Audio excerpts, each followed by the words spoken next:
احنا بدنا نحكي عن نادي خدمات رفح.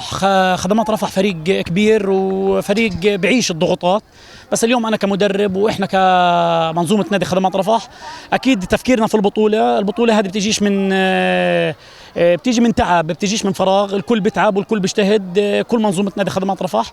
عزل الفريق عن الاجواء اللي بتصير بكل تاكيد. احنا اليوم مركزين في بطوله الدوري.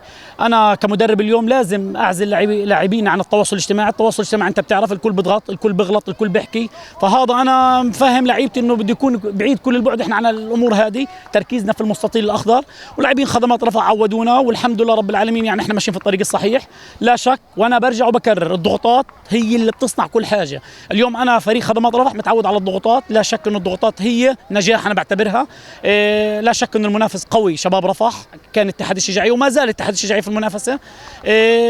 الحمد لله رب العالمين. احنا شغالين مباراه في مباراتنا القادمه ضد شباب جباليا على ملعبنا.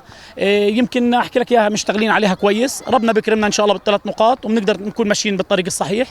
الحمد لله رب العالمين.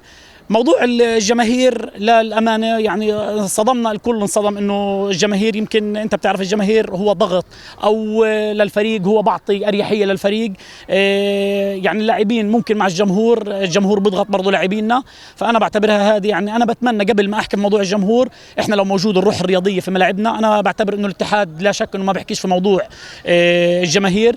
احنا برضو بنكرر، احنا ان شاء الله يعني بعد المباراه هذه الكل بيحكي انه الجماهير ممكن ترجع، فهذا شيء ايجابي ان شاء الله. امنين يعني انه ان شاء الله الجماهير تكون موجوده وحاضره في المباريات القادمه، لانه كره القدم بدون جماهير ملهاش متعه. فبنتمنى نكون الجماهير حاضره ونتمنى التوفيق للجميع والاخلاق تكون سيد الموقف.